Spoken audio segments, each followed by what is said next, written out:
Hello viewers, Vaishnavi classes के आज की यूट्यूब सेशन में आप सबका बहुत बहुत स्वागत है। मैं हूं आपका अपना होस्ट प्रफुल्ल सर।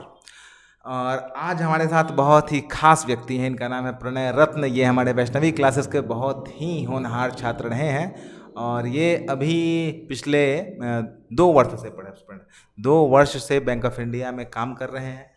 दूसरे अटैम्प्ट में इन्होंने सफलता पाई थी, जो कि बहुत ही रेयर होता है। पहला और दूसरा अटैम्प्ट बहुत ही इंपॉर्टेंट होता है, क्योंकि आपकी सफलता वहीं पे लिखी जाती है।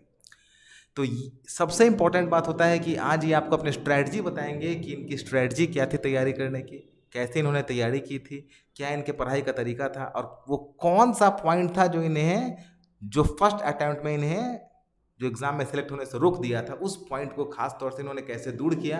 कमजोरियों को दूर करना ज़्यादा मायने रखता है। तो प्रणय आपको बताएंगे इन्होंने पढ़ाई कैसे करी, और आप लोग इनकी बातों को पूरी तरह से सुने और जो सेलेक्टेड स्टूडेंट्स होते हैं उनके स्ट्रेटजी को फोकस जरूर करें। ये बहुत ही ज़्यादा फायदा करता है। तो प्रणय। सबसे पहले प्रफुल्ल सर बहुत बहुत धन्यवाद कि आपने यहाँ पे बुलाया। और शायद कभी कभी मौका मिलता है अपने विचारों को व्यक्त करने के लिए, कैसे तैयारी की है, क्या किए हैं। फर्स्ट ऑफ ऑल मैं अपने बारे में कुछ बताता हूँ। मेरा नाम प्रणय रत्न है और मेरा बैकग्राउंड इंजीनियरिंग है, बीटेक होल्डर हूँ।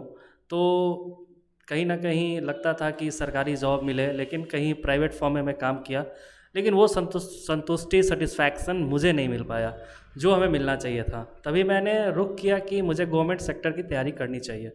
तो मैंने बैंकिंग की ओर रुख किया और बैंकिंग की तैयारी शुरू की। मैंने जैसे ही बैंकिंग की तैयारी शुरू की तो सारे चीज़ तो सही जा रहे थे। कहीं ना कहीं मेरे को इंग्लिश थोड़ा सा टफ लगता था कि ये क्यों नहीं हो पा रहा, ये एट पार क्यों नहीं जा रहा हूँ मैं। तो पटना में मैं तैयारी कर रहा था, तो सही जो ये मिलना चाहिए स्टेज वो नहीं मिल रहा था इंग्लिश के लिए। तो कहीं से हमें पता चला एक क्लासेस, वैष्णवी क्लासेस। तो एक दोस्त ने बताया कि you will to try there, मैं वहाँ पे जाके तैयारी करो, देखो कैसा है, नाम सुना हूँ मैं हूँ कि चलो ठीक है। मैंने फिर आया, प्रफुल्ल सर से मिला, इन्होंने बोला ज्वाइन करो, देखो पढ़ के। मैंने पढ़ा, बहुत ही अच्छी पढ़ाई मिली। जो चीज़ चाहिए बैंकिंग के लिए, जो चीज़ आपको चाहिए कि बैंक में क्या आ सकता है, उसके लेवल्स क्या हैं, जब तक आप नहीं जानिएगा लेवल्स को, बैंकिंग क्या सोच रहा है, फाइनेंस के बारे में क्या चल रहा है, तो वो चीज़ अगर आप नहीं जान पाइएगा तो वो आप कभी क्रैक नहीं कर। सबसे पहली बात कि आपको टाइम मैनेजमेंट करना होता है। यहाँ पे टाइम मैनेजमेंट आपका नहीं है तो आप बस गए, आपका एग्ज़ाम क्वालिफाई नहीं होने वाला है। तो इसके लिए कहीं ना कहीं एक टाइम मैनेजमेंट के साथ वेल प्रिपरेशन चाहिए, जो कि सब कुछ तो सही था, इंग्लिश में थोड़ा सा वीक हो रहे थे। तो फिर मैंने वैष्णवी क्लासेस शुरू किया। यहाँ पे मैंने सेट्स भी लगाए और कहीं ना कहीं सेट्स में अच्छे स्टूडेंट आते थे। और अगर आप यहाँ पे सेट्स लगा रहे हैं तो वो मटेरियल मिल रहा है जो आपको बैंक पूछने वाली है। तो इस चीज़ में काफ़ी मुझे हेल्प मिली और कहीं ना कहीं जाकर इसका फ़ायदा हमें मिला। 2017-18 में मैंने तैयारी शुरू की थी, तो कहीं ना कहीं कमी लग रही थी कि नहीं हो पा रहा है। मैंने 18 लास्ट में या मिड नवंबर में हम ज्वाइन किए वैष्णवी क्लासेस। मेरा 3 या 4 महीना मैंने यहाँ क्लास किया और मेरा रिज़ल्ट आया 1 अप्रैल 2019 को। मेरा जब रिज़ल्ट आया तो मैं काफ़ी खुश हुआ और बहुत धन्यवाद देता हूँ वैष्णवी क्लासेस को, प्रफुल्ल सर को, कि कहीं ना कहीं वो चीज़ हमको दी है जिसकी हमें ज़रूरत थी। अच्छा चलिए, एक खास बात प्रणय, सबसे खास बात ये होती है कि ये तो हो गया कि इंग्लिश के बारे में। खैर मुझे आज भी याद है कि ये बंदा इतना मेहनती था कि ये फाउंडेशन क्लास भी करता था, उसके बाद सेट भी करता था। ये काफ़ी मेहनत की बात है, क्योंकि फाउंडेशन के बाद फिर सेट्स या फिर कंसिस्टेंट क्लासेस बहुत मुश्किल होते हैं। लेकिन खास बात ये होती है कि आपने बाकी सब्जेक्ट्स को साथ में कैसे मैनेज किया, क्योंकि बिना संतुलन के रिजल्ट मुश्किल है। और उसमें आपका मैथ्स हो गया, इंग्लिश हो गया, रीजनिंग हो गया, फिर से करंट अफेयर्स हो गया, तो इन सबको कैसे मैनेज किया गया लिमिटेड टाइम में। प्री और मेंस का तो अपना अलग स्तर होता है, तो वो टाइम मैनेजमेंट कैसे था वो बताइए बच्चों को। सबसे पहली बात कि सर, प्री क्वालिफाई करना ही सबसे बड़ी टफ काम होती है। प्री को तो क्वालिफाई करना ही है, उसमें ह्यूज नंबर ऑफ स्टूडेंट रहते हैं, कंपटीशन ज़्यादा रहता है। अगर आप प्री नहीं क्वालिफाई कर रहे हैं तो मेंस के बारे में सोचें ही नहीं। तो प्री क्वालिफाई करना है तो प्री के लिए सबसे पहले तो आपको 3 सब्जेक्ट बहुत ही अनिवार्य हैं। मैथ्स हो गए, इंग्लिश हो गए और रीजनिंग। तो वो तीनों पे तो फोकस करना ही है आपको। मैथ्स और रीजनिंग को छोड़ना नहीं है, उसको भी साथ में लेकर चलना। लेकिन जो वीकर सेक्शन है, जो आपको वीक लग रहा है, उस पर थोड़ा ज़्यादा टाइम देना होगा, ठीक है। लेकिन आप हमेशा एक चीज़ ध्यान रखिए कि जो आप चीज़ ईजी समझ रहे हो वो सबके लिए ईजी है। तो उस चीज़ को आप ध्यान में रखिए कि अगर आपके लिए वो ईजी है तो वो सबके लिए ईजी है।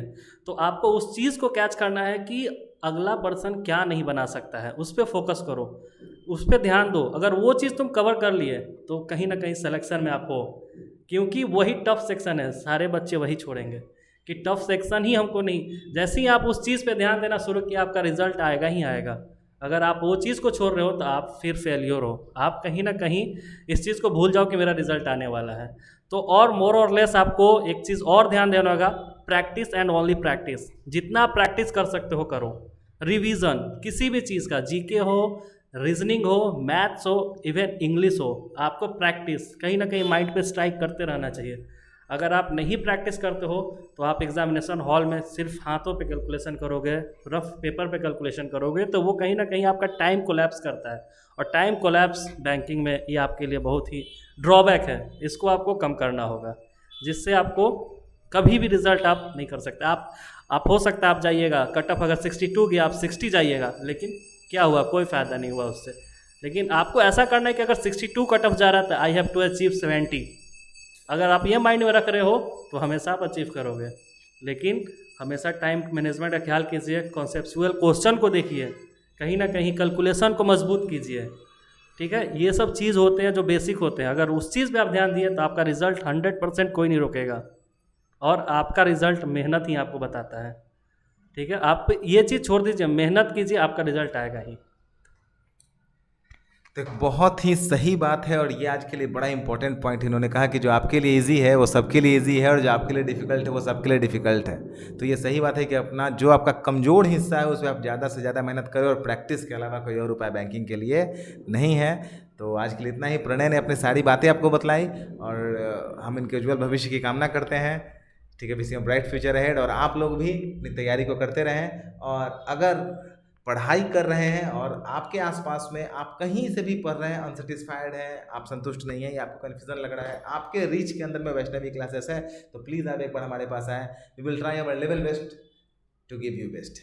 मिलते हैं अगले सेशन में, तब तक के लिए धन्यवाद, गुड बाय, शुभ रात्रि।